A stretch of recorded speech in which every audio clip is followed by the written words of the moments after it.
Welcome back to Beardchanics garage in a new series called French Car Are Crap. And in this series we will basically talk about some of the French cars that were actually a bit spicy and maybe not as crap as the stereotype would make you believe. In this episode we will start with one of my favorite, the Renault 5.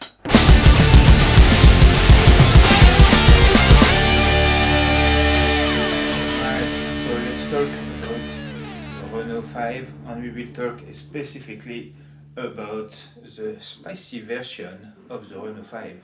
So to start with, the Renault 5 got an interesting beginning because it wasn't actually something designed by Renault, but designed by an engineer in his spare time.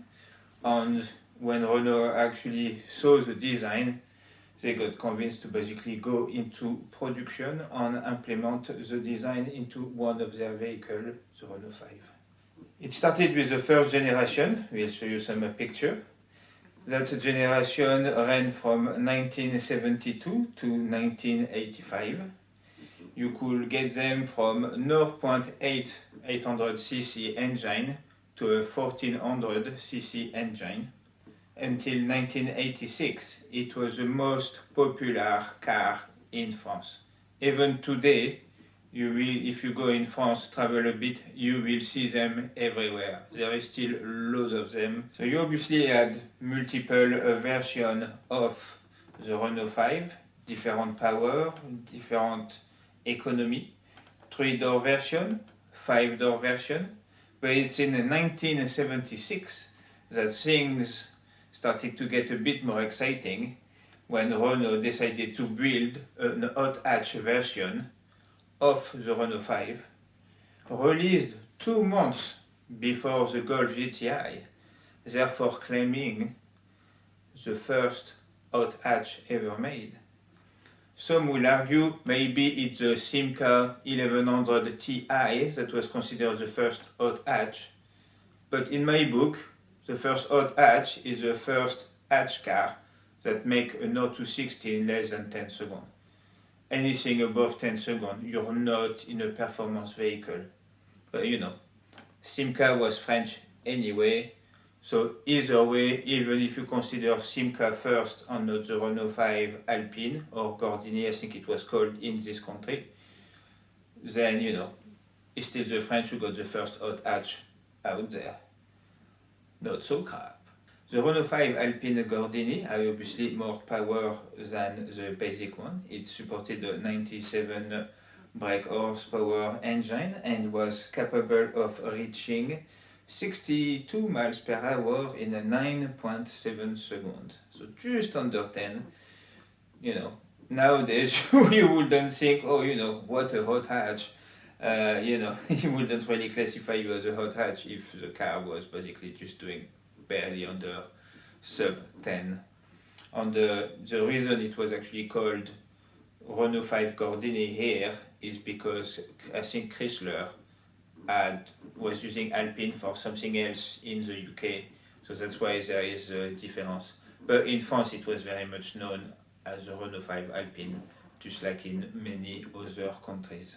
Then in 1982, Renault decided to shove a turbo into their Renault 5 Alpine and Gordini that actually yielded only a small amount of brake power. They only did about 20 brake horsepower, so you know you switch from 93 to 112, but it was then capable of doing a 0 to 60 in 8.7 seconds, which is already a lot better. So even though there was only 20 brake horsepower, still drop 1 second on the 0 to 60, which you know, it's quite impressive considering the power gain is very low. If you wanted to buy one of those today, a Renault 5 Alpine Gordini, turbo or non-turbo, you're probably looking at £28,000. They are quite rare. When I've looked it up for the research of this video, I could find only one. So really, really rare car. In 1984, Renault did a second generation. As you can see, There was quite a few design change, but very true to the original design, and that ran until 1996. There was no Renault 5 Alpine or Renault 5 Gordini as such for the second generation, but what came, and one of my personal favorites, the Renault 5 GT Turbo. And that one, although the power was not necessarily a massive improvement over the Renault 5 Alpine Turbo, because it was only at 115 brake horsepower, because it weighed only 850 kilograms, and some improvement in the gearbox and suspension and everything, it was now capable of reaching 62 miles per hour in 7.5 seconds. I made of mine at those one, and they are, crazy little car. There was actually a facelift version where the look was changed a little bit, and then they pushed the power to 120 brake horsepower. With a little modification and a bit of tuning, you could get them to about 150 brake horsepower, which is what my mate had in his. And when you consider the car is less than 900 kilograms, the power to weight ratio was crazy. Not necessarily the easiest car to handle, and I guess in the context of the video are French crap or not crap, maybe not the most reliable performance car either, if you know what I mean. But all things considered, back in those days, it wasn't necessarily any worse than other performance cars that you can buy in the same bracket. A Renault 5 GT Turbo is a lot rarer than a Renault 5 first gen, Alpine or Gordini, but that will still set you back 9k. You're looking at still 9,000 pounds to actually buy one in a good condition. And again, especially in this country, there isn't that much available out there. And I think, it's something that will keep on climbing up. You obviously cannot talk about the Renault 5 without talking about the Renault 5 that is probably the most popular and the most well known because of its rally heritage, and it's the Renault 5 Turbo. That was completely different. Also, it had the body of a Renault 5. The engine was actually mid-mounted, and it was a rear-wheel drive car, no longer a four-wheel drive car. The project was started in 1977 and finally released in 1980. There were less than 5,000 produced, which explain why they are so rare today, and also explain the cost. And obviously, because of the rally heritage, the cost is reflected more in that. That if you want to buy one, you're looking at 30,000 plus, easy. If you want a good one and it's the right one and you've got the right power and stuff like that, I've seen some going for 60, 70, 80,000. So, it's really a proper collector item and just a mental car.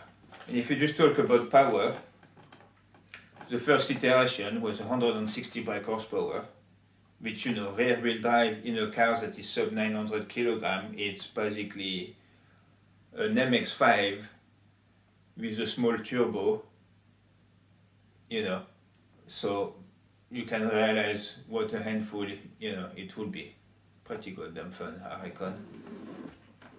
After they went to 180 brake horsepower, they then moved on to 210 brake horsepower, and then they kept on pushing until the Turbo 2 Maxi, Turbo Maxi, boop, boop, which out of its 1.5 liter engine was generating 385 brake horsepower in an hatchback, a rear wheel drive. Mental. Completely mental. But what a beast. I mean, it's simply gorgeous. It is simply gorgeous. But that's more of a collector item, and the chances of owning one of those would be hard. But to be honest, I think to a lot of extent, I'll be very happy with the Renault 5 GT Turbo. I often talk about, you know, the Nissan Micra, and to some extent I wonder if next time instead of buying a Nissan Micra, I actually should go French, you know, and get myself a little Renault 5. Maybe not GT5 Turbo, you know, I don't know. Depending on what there is around or not. And that is it, guys. By no means I am an encyclopedia of car or anything. Here, you know, you hear so often, you know, like, oh, French cars are so crap, on this, on that, on Bugatti. But, you know, there is actually tons of really kick-ass French car.